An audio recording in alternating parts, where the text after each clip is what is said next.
Hypocrisy, a sermon delivered by Charles Spurgeon.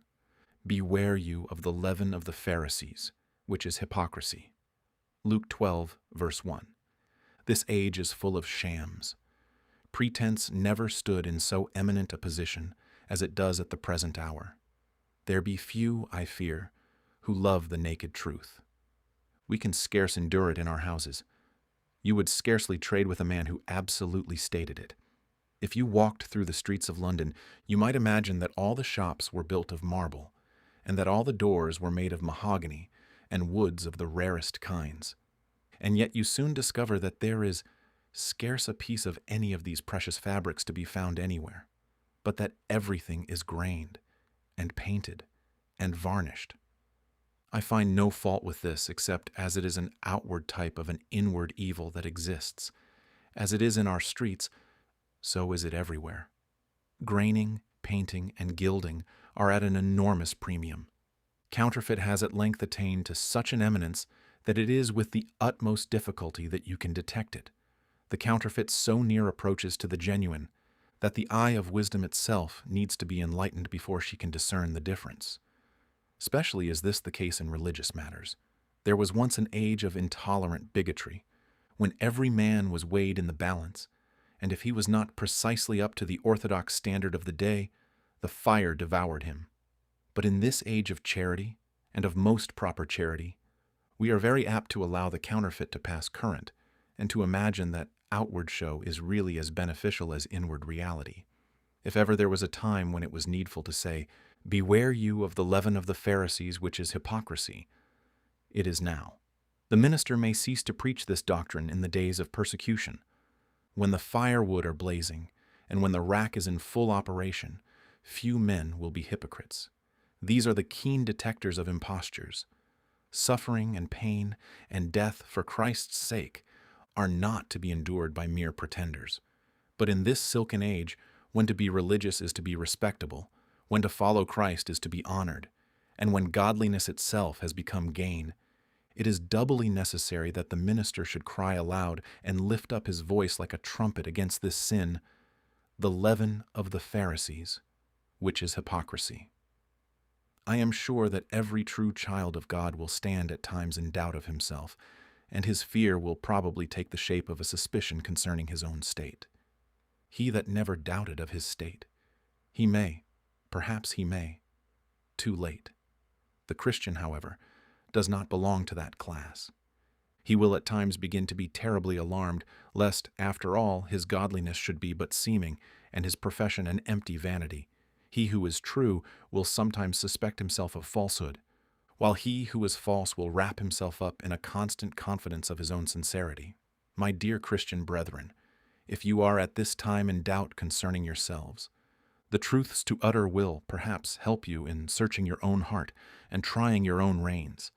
And sure I am, you will not blame me if I should seem to be severe, but you will rather say, "Sir, I desire to make sure work concerning my own soul. Tell me faithfully, and tell me honestly, what are the signs of a hypocrite, and I will sit down and try to read my own heart, to discover whether these things have a bearing upon me, and happy shall I be if I shall come out of the fire like pure gold." We shall note then, this morning, first the character of a hypocrite. Then we shall try to cast up his accounts for him with regard to his loss or gain. And then we shall offer a cure for hypocrisy, which, if constantly carried about with us, will certainly prevent us from attempting to deceive. The cure is contained in these words which follow the text. For there is nothing covered that shall not be revealed, neither hid that shall not be known. Therefore, whatsoever you have spoken in darkness shall be heard in the light, and that which you have spoken in the ear in closets shall be proclaimed upon the housetops. First, the hypocrite's character. We have an elaborate description of the hypocrite in the chapter we have just read, the 23rd of Matthew, and I do not know that I can better portray him than by turning again to the words of Christ. A hypocrite may be known by the fact that his speech and his actions are contrary to one another. As Jesus says, "They say, and they do not." The hypocrite can speak like an angel, He can quote texts with the greatest rapidity. He can talk concerning all matters of religion, whether they be theological doctrines, metaphysical questions, or experimental difficulties. In his own esteem he knows much, and when he rises to speak, you will often feel abashed at your own ignorance in the presence of his superior knowledge. But see him when he comes to actions. What behold you there? The fullest contradiction of everything that he has uttered. He tells to others that they must obey the law. Does he obey it? Ah, no.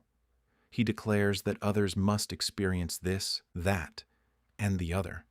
And he sets up a fine scale of experience, far above even that of the Christian himself. But does he touch it? No, not with so much as one of his fingers. He will tell others what they should do, but will he remember his own teaching? Not he. Follow him to his house. Trace him to the market. See him in the shop, and if you want to refute his preaching, you may easily do it from his own life. My hearer, is this your case? You are a member of a church, a deacon, a minister. Is this your case? Is your life a contradiction to your words? Do your hands witness against your lips? How stands it with you?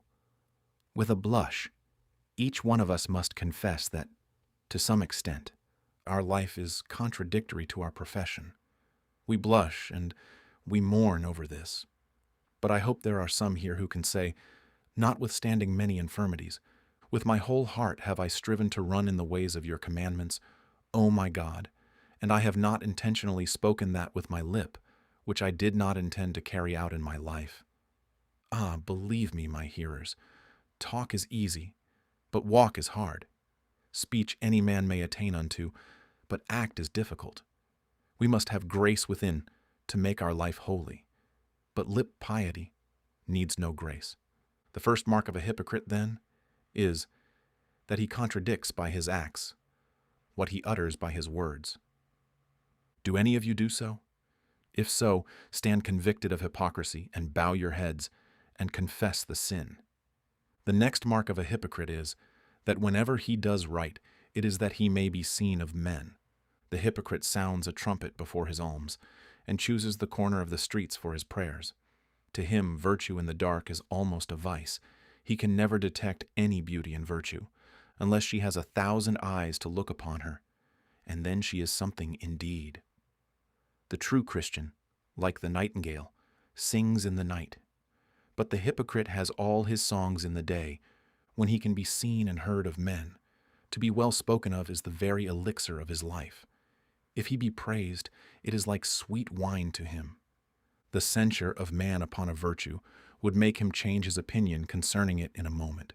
For his standard is the opinion of his fellow creatures. His law is the law of self-seeking and of self-honoring. He is virtuous, because to be virtuous is to be praised. But if tomorrow vice were at a premium, he would be as vicious as the rest. Applause is what too many are seeking after. They eschew all secret religion, and only live where men may behold them. Now, is this our case? Let us deal honestly with ourselves. If we distribute to the poor, do we desire to do it in secret when no tongue shall tell? Are our prayers offered in our closets, where God, who hears the cry of the secret ones, listens unto our supplication? Can we say that if every man were struck stone blind and deaf and dumb, we would not alter our conduct the least? Can we declare that the opinion of our fellows is not our guiding law, but that we stand servants to our God and to our conscience, and are not to be made do a wrong thing from flattery, nor are we urged to do a right thing from fear of censure? Mark, the man who does not act rightly from a higher motive than that of being praised, gives sore suspicion that he is a hypocrite. But he who will do a right thing against the opinion of every man, and simply because he believes it to be right, and sees the stamp of God's approval upon it, that man need not be afraid that he is a hypocrite. He would be a kind of hypocrite that one has never discovered as yet. Hypocrites do their good works for applause. Is it so with you? If so, be honest, and as you would convict another convict yourself. Again, hypocrites love titles, and honors, and respect from men. The Pharisee was never so happy as when he was called rabbi. He never felt himself so really great as when he was stuck up in the highest seat in the synagogue. Then he must be good indeed. But the true Christian cares not for titles. It is one of the marks of Christians that they have generally taken names of abuse to be their distinctive appellations. There was a time when the term Methodist was abusive. What did those good men say, who had it so applied to them? You call us Methodists by way of abuse, do you? It shall be our title. The name Puritan was the lowest of all. It was the symbol which was always employed by the drunkard and swearer to express a godly man. Well, says the godly man, I will be called a Puritan. If that is a name of reproach, I will take it. It has been so with the Christian all the world over. He has chosen for himself the name which his enemy has given him in malice. Not so the hypocrite. He takes that which is the most honorable. He wishes always to be thought to belong to the most respectable sect, and to hold an office in that sect which will confer upon him the most honorable title. Now, can you say from your inmost soul that in religion you are not seeking for honors or titles, but that you can tread these beneath your feet, and want no higher degree than that of a sinner saved by grace, and no greater honor than to sit at the feet of Jesus and to learn of him? Are you willing to be the despised followers of the carpenter's son, as were the fishermen upon the lake? If so, methinks, you have but little hypocrisy in you. But if you only follow him because you are honored by men, farewell to the sincerity of your religion. You are unmasked, and stand before the face of this congregation, an acknowledged hypocrite. There was another evidence of an hypocrite which was equally good, namely that he strained at a gnat and swallowed a camel. Hypocrites in these days do not find fault with us for eating with unwashed hands, but they still fix upon some ceremonial omission. Sabbatarianism has furnished hypocrisy with an extremely convenient refuge. Acts of necessity done by the Christian are the objects of the sanctimonious horror of Pharisees, and labors of mercy and smiles of joy are damning sins in the esteem of hypocrites, if done upon a Sunday. Though our Father worked up to now, and Christ worked, and though works of kindness and mercy and charity are the duty of the Sabbath, yet if the Christian be employed in these, he is thought to be offending against God's holy law. The slightest infringement of that which is a ceremonial observance becomes a great sin in the eye of the hypocrite. But he, poor man, who will find fault with you for some little thing in this respect, straining at a gnat, is the man you will find cheating, adulterating his goods, lying, puffing, and grinding the poor. I have always noticed that those very particular souls who look out for little things, who are always searching out little points of difference, are just the men who omit the weightier matters of the law, and while they are so particular about the tithe of mint and anise and cumin, whole loads of tithe wheat are smuggled into their own barns. Always suspect yourself when you are more careful about little than about great things. If you find it hurts your conscience more to be absent from the communion than to cheat a widow, rest quite assured that you are wrong. The thug, you know, thinks it a very proper thing to murder all he can. But if a little of the blood of his victims should stain his lips, then he goes off to the priest and says he has committed a great sin. The blood has been on his lips. What must he do to get the sin forgiven? And there are many people of the same class in England. If they should do anything on a Good Friday or on Christmas Day, poor souls, it is awfully wicked. But if they should be lazy all the 6 days of the week, it is no sin at all. Rest you assured that the man who strains at a gnat, but yet so allows the camel, is a deceiver. Mark you, my dear friends, I like you to strain at the gnats. I have no objection to that at all, only do not swallow the camel afterwards. Be as particular as you like about right and wrong. If you think a thing is a little wrong, it is wrong to you. Whatsoever is not of faith is sin. If you cannot do it, believing yourself to be right in not doing it, though another man could do it and do right, yet to you it would not be right. Strain the gnats. They are not good things in your wines. Strain them out. It is well to get rid of them. But then, Do not open your mouth and swallow a camel afterwards, for if you do that, you will give no evidence that you are a child of God, but prove that you are a damnable hypocrite. But read on in this chapter, and you will find that these people neglected all the inward part of religion, and only observed the outward. As our Savior said, they made clean the outside of the cup and platter, but within they were full of extortion and excess. There are many books which are excellently bound, but there is nothing within them. And there are many persons that have a very one spiritual exterior, but there is nothing whatever in the heart. Do you not know some of them? Perhaps if you know yourself, you may discover one. Do you not know some who are precisely religious, who would scarce omit attending to a single means of grace, who practice the ritual in all its forms and all its ceremonies, who would not turn aside as much as a hair's breadth from any outward command? Before the world they stand as eminently pious, because they are minutely attentive to the externals of the sanctuary, but yet they are careless of the inward matter. So long as they take the bread and wine, they are not careful about whether they have eaten the flesh and drunk the blood of Christ. So long as they have been baptized with water, they are not careful whether they have been buried with Christ in baptism unto death. So long as they have been up to the house of God, they are satisfied. It is nothing to them whether they have had communion with Christ or not. No, they are perfectly content, so long as they have the shell without looking for the kernel. The wheat may go where it pleases. The husk and the chaff and the straw are quite sufficient and enough for them.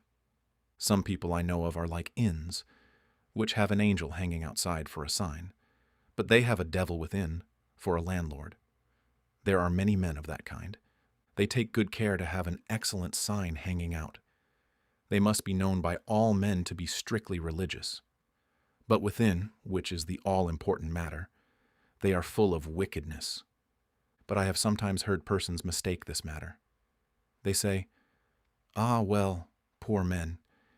He is a sad drunkard, certainly, but he is a very good-hearted man at bottom." Now, as Rowland Hill used to say, that is a most astonishing thing for any man to say of another, that he was bad at top and good at bottom. When men take their fruit to market, they cannot make their customers believe, if they see rotten apples at the top, that there are good ones at the bottom. A man's outward conduct is generally a little better than his heart. Very few men sell better goods than they put in the window. Therefore, do not misunderstand me. When I say we must attend more to the inward than the outward, I would not have you leave the outward to itself. Make clean the outside of the cup and platter. Make it as clean as you can, but take care also that the inward is made clean. Look to that first. Ask yourself such questions as these. Have I been born again? Am I passed from darkness to light? Have I been brought out of the realms of Satan into the kingdom of God's dear Son? Do I live by private communion near to the side of Jesus? Can I say that my heart pants after the Lord, even as the heart does alter the water brooks? For if I cannot say this, whatever my outward life may be, I am self-deceived and deceive others, and the woe of the hypocrite falls upon me. I have made clean the outside of the cup and platter, but the inward part is very wickedness. Does that come home to any of you? Is this personal preaching? Then God be blessed for it. May the truth be the death of your delusions. You may know a hypocrite by another sign. His religion depends upon the place, or upon the time of day. He rises at 7 o'clock, perhaps, and you will find him religious for a quarter of an hour, for he is, as the boy said, saying his prayers to himself in the first part of the morning. Well, then you find him pretty pious for another half hour, for there is family prayer. But when the business begins, and he is talking to his men, I won't guarantee that you will be able to admire him. If one of his servants has been doing something a little amiss, you will find him perhaps using angry and unworthy language. You will find him too if he gets a customer whom he thinks to be rather green, not quite pious, for he will be taking him in. You will find too that if he sees a good chance at any hour of the day, he will be very ready to do a dirty trick. He was a saint in the morning, for there was nothing to be lost by it. but he has a religion that is not too strict. Business is business, he says, and he puts religion aside by stretching his conscience, which is made of very elastic material. Well, sometime in the evening you will find him very pious again, unless he is out on a journey, where neither wife, nor family, nor church can see him, and you will find him at a theater. He would not go if there was a chance of the minister hearing of it, for then he would be excommunicated, but he does not mind going when the eye of the church or of any of his friends is not upon him. Fine clothes make fine gentlemen, and fine places make fine hypocrites.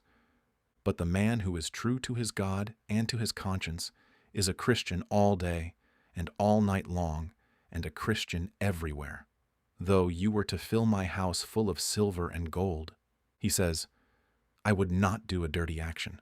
Though you should give me the stars and the countless wealth of empires, yet I would not do that which would dishonor God or disgrace my profession. Put the true Christian where he might sin and be praised for it, and he will not do it. He does not hate sin for the sake of the company, but he hates it for its own sake. He says, how can I do this great wickedness and sin against God? You shall find him a fallible man, but not a false man. You shall find him full of infirmities, but not of intentional lust and of designed iniquity. As a Christian, you must follow Christ in the mire as well in the meads. You must walk with him in the rain as well as in the sunshine. You must go with him in the storm as well as in fair weather. He is no Christian who cannot walk with Christ, come rags, come poverty, come contumely, or shame. He is the hypocrite who can walk with Christ in silver slippers and leave him when it becomes necessary for him to go barefoot. The hypocrite's religion is like a chameleon. It takes its color from the light which falls upon it, but the Christian's religion is evermore the same. Is this true, then, of any of us? Can we say we desire to be evermore the same, or do we change with our company and with the times? If so, we are hypocrites confessed, and let us own it before God, and may God make us sincere. There is another sign of the hypocrite, and now the lash will fall on my own back, and on most of us too. Hypocrites, and other people besides hypocrites, are generally severe with others, and very lenient with themselves. Have you ever heard a hypocrite describe himself? I describe him thus: you are a mean, beggarly fellow. No, says he, I am not. I am economical. I say to him, you are dishonest. You are a thief. No, says he, I am only cute and sharp for the times. Well, but, I say to him, you are proud and conceited. Oh, says he, I have only a proper and manly respect. Yes, but you are a fawning, cringing fellow. No, says he, I am all things to all men. Somehow or other, he will make vice look like a virtue in himself, but he will deal by the reverse rule with others. Show him a Christian who is really humble, and he says, I hate his fawning ways. Tell him there is one who is very courageous for Christ. Oh, he is impudent, says he. Show him one who is liberal, doing what he can for his master's service, spending, and being spent for him. Rash and imprudent, says he. Extravagant. The man does not know what he is about. You may point out a virtue, and the hypocrite shall at once say it is a vice. Have you ever seen a hypocrite turn doctor? He has a fine beam in his eye, large enough to shut out the light of heaven from his soul, but nevertheless he is a very skillful oculist. He waits upon some poor brother, whose eye is a little affected with a mote so tiny that the full blaze of the sun can scarce reveal it. Look at our beam-eyed friend. He puts on a knowing look and cries, Allow me to extract this mote for you? You hypocrites first cast out the beam out of your own eye, and then shall you see clearly to cast out the mote out of your brother's eye. There are people of that sort who make virtues in others into vices, and vices in themselves they transform into virtues. Now, if you be a Christian, I will tell you what will be your spirit. It will be the very reverse. You will be always making excuses for others, but you will never be making excuses for yourself. The true Christian, if he sees himself sin, mourns over it, and makes much ado concerning it.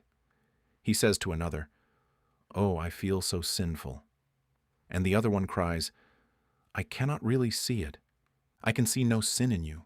I could wish I were holy as you." "No," says the other, "but I am full of infirmity." John Bunyan describes Mercy and Christiana and the children after having been washed in the bath and sealed with the seal as coming up out of the water and being all fair and lovely to look upon. And one began to say to the other, "You are fairer than I," and "You are more comely than I," said another. And then each began to bemoan their own spots and to praise the beauty of the others. That is the spirit of a Christian. But the spirit of the hypocrite is the very reverse. He will judge and condemn and punish with lynch law every other man. And as for himself, he is exempt. He is a king. He knows no law, and his conscience slumbers and allows him to go on easily in the very sins which he condemns in others. This is a very prominent mark of the hypocrite, and I question whether all of us must not blame ourselves a little here. And now we are going to cast up the hypocrite's account for him. Now, sir, bring us your ledger, and let us have a look at it. You are a hypocrite. Well, what is on the prophet side? A good deal, I must confess. Here is, first of all, credit and honor. If you were to say outright, "You are a thief," "You are a private drunkard," you can curse God as well as any man. Or, if the world should hear as much, you would have no honor. But as it is, you have joined the church, and the minister is very fond of you. The deacons and elders think a great deal of you, and you are a very honorable, respectable man. You go walking up to your pew with your Bible and your hymn book, and everybody says, "There is an exemplary character." And they pat their little boys on the head and say, "May you grow up to be a very good man like Mr. So-and-so." The next advantage is the case which you enjoy. The minister often preaches a solemn, thundering sermon against sin. You get off all that. You are not a sinner, are you? Not at all. Who would suspect you? You are one of the brightest of the saints. It is almost a pity you were not one of the 12. There was one amongst them almost as good as yourself, and his end will probably be yours. You escape every thunder of the law. Your conscience rests easy, and the very thing which makes the child of God tremble puffs you up, and the very marks and evidences which cast him down help to exalt you. The sun of the gospel which melts wax hardens the poor clay of your hearts, and you get the more exalted in your self-conceit through everything you hear. And that is good too, is it not? Very much in your favor, certainly. And then there is another thing, how nicely your shop has prospered through it. That, perhaps, is the part of the bargain which you like the best. Ever since you have made a profession of religion, have not those who go to your church and chapel traded with you? You would not have got on half so well if you had been suspected to be what you really are. But because of that fine cloak of yours, that fine garment of hypocrisy, how nicely you have prospered. What a nice little round sum you have been able to lay by, have you not? All that is the bright side again. And besides that, what honors have you not received in the church? Are not you made a deacon or an elder? Yes, perhaps a minister too. How pleasant that is. And you puff yourself up and you feel satisfied. Oh, what a good man am I. Other people think I am. Therefore I must be. It is true I devour the widow's house. It is true I am not very particular about what I do. Nevertheless, the minister, the elders, the deacons think me good. The whole church applauds me. They cannot all be mistaken. Surely I must be a special saint. That is your prophet side of the account. What about the other side? I think we shall be able to strike a balance that will not be much in your favor, sir. In the first place, I see a black item down here. Some of the people of the world do not think quite as much of you as you imagine. The poor widow does not give you much of a character. You will have to be very careful, sir, or your base deeds will come out. The very first item I see down here is a fear that your hypocrisy will be discovered. It would take you only half as much trouble to be an honest man as it does to be a deceiver. A man who is in the habit of speaking truth need not mind how he opens his mouth, nor where. But a man who lies should be very careful, and have a very good memory, and recollect all he has ever said before, lest he should trip himself. So it is with you, my friend. Your religion is a Sunday religion, and you have to be very careful, so as to make Monday dealings hold their tongues and Sunday doings vow as fond as they can. Hard work. I would not stand in your place to have all the trepidation and fear of discovery which so often comes upon you. No, I would sooner be a worldling than I would have the fear that constantly haunts you, lest you should stand ashamed before the church by your base iniquity being discovered. But I see something worse than this. Here is constant disquietude of conscience. Hypocrites may seem as if they were at ease, but they cannot really be. The Christian who is true to God and is really his child can sometimes say, I know that Jesus has taken away my sin. Assurance, vouchsafed to him by the Spirit, calms his fears, and he can rest in Christ. But the highest presumption to which the hypocrite can attain brings no such calm as that which is breathed upon the Christian by the lips of assurance. He can go to his bed, no, he can go to his tomb in peace. But the hypocrite is afraid of a shadow and flees when no man pursues. And last of all, Mr. Hypocrite, I see an item here which you usually forget. It is this, that despite of your profession, God abhors you. And if there is one man more than another who stinks in the nostrils of Jehovah, it is such as you are, you miserable pretender. There shall be a special place reserved for you amongst the damned.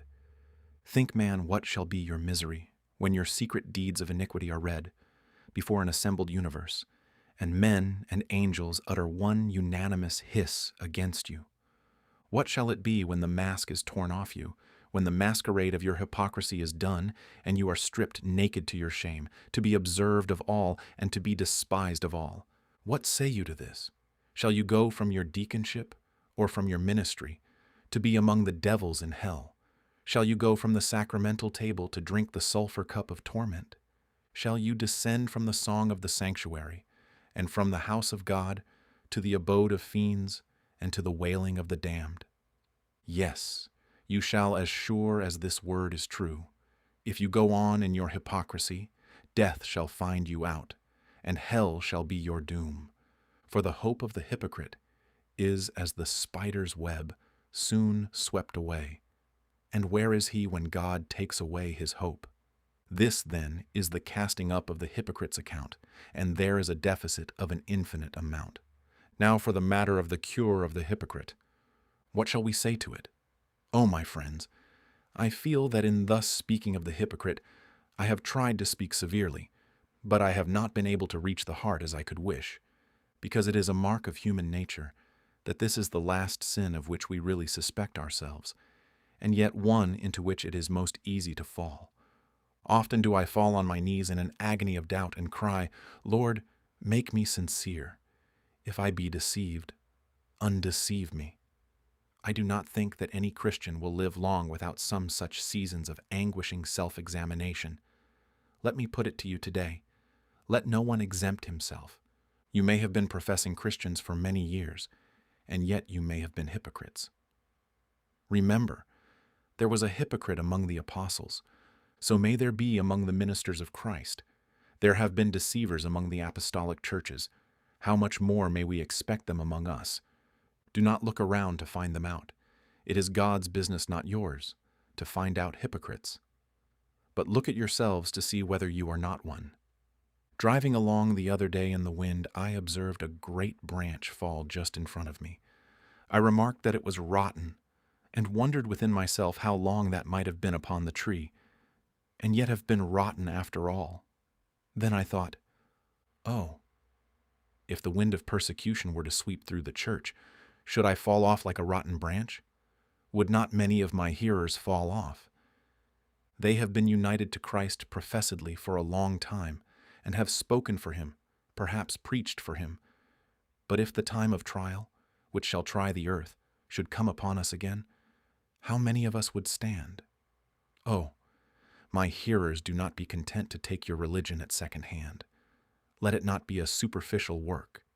Do not think that because you have seen me and have seen my elders, and we have admitted you into the church, you are therefore all right. We have been deceived many times. It is not hard work to deceive a kind heart. I have looked into the eyes of some and have tried to read their very soul, and yet I have misjudged. I have seen tears in their eyes while they have made a profession of Christ, and yet they have been deceivers after all, and I have been very grossly taken in. In fact, the more kind-hearted a man is, the more will human nature endeavor to impose upon him. I am certain I have used the utmost diligence to weed out of my church those whom I have suspected of hypocrisy, and greater diligence shall yet be used. But oh, do deal with yourselves, I beseech you. I will not send you to hell blindfolded if I can help it.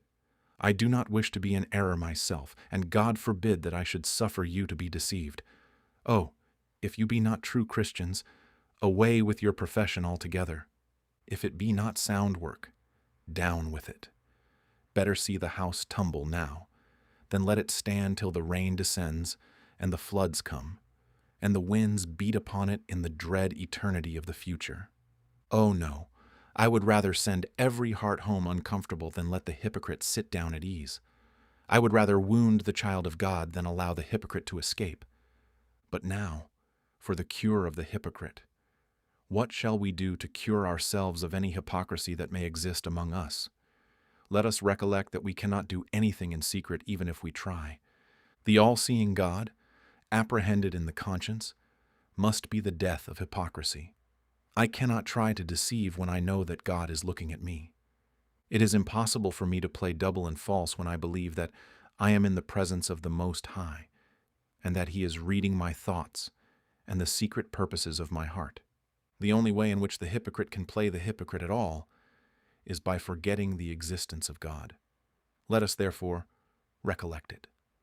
Wherever I am, upon my bed or in my secret chamber, God is there. There is not a secret word I speak in the ear of a friend, but God hears it. Do I seek out the most private part of the city for the commission of sin? God is there. Do I choose the shadow of night to cover my iniquity? He is there looking upon me. The thought of a present deity, if it were fully realized, would preserve us from sin, always looking on me, ever regarding me. We think we are doing many things in secret, but there is nothing concealed from Him with whom we have to do. And the day is coming, when all the sins that we have committed shall be read and published. Oh, what a blush shall crimson the cheek of the hypocrite when God shall read the secret diary of his iniquity. Oh, my fellow professors, let us always look upon our actions in the light of the great proclaiming of them in the day of judgment. Pause over everything you do, and say, can I bear to have this sounded with a trumpet in the ear of all men? No. Take a higher motive and say, can I endure to do this and yet to repeat the words, you, God, see me? You may deceive men and deceive yourselves, but God you cannot. God, you shall not. You may die with the name of Christ upon your lips, and men may bury you in sure and certain hope of a glorious resurrection.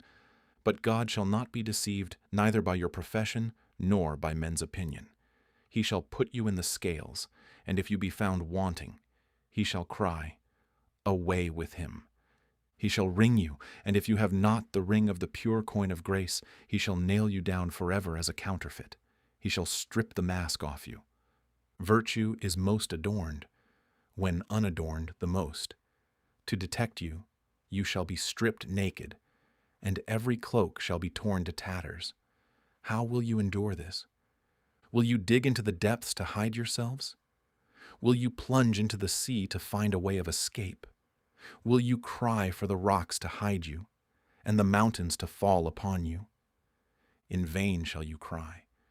The all-seeing God shall read your soul, shall discover your secret, shall reveal your hidden things, and tell the world that, though you did eat and drink in His streets, though you preached His name, yet He never knew you. You were still a worker of iniquity, and must be driven away forever. Come, let us just for 1 second reflect that we shall soon lie upon our deathbed, a few more months, and you and I shall face the cruel tyrant, death, It will be hard work to play the hypocrite then. When the pulses faint and few, when the eye strings break, when the tongue is cleaving to the roof of your mouth, it will be in vain to try hypocrisy then. Oh, may God make you sincere, for if you die with an empty profession, you die indeed. Of all deaths, methinks the most awful is that of the hypocrite, and after death, for him to lift up his eyes and find himself lost, and forever. Oh, make sure work of it. May God give you true grace and true faith, and may we all meet in heaven. This is our earnest prayer, through Jesus Christ our Lord. Amen.